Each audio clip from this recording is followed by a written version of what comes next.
how to redirect all website domains to a specific domain in cpanel. So let's see this step by step. First, log into your cpanel using the login details provided by your hosting company.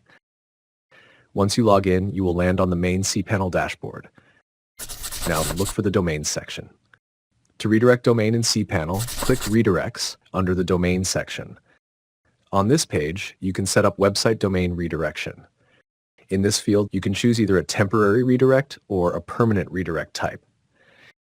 In this field, select the All Public Domains option. With this option, all your website domains in cpanel can be redirected to a specific domain of your choice.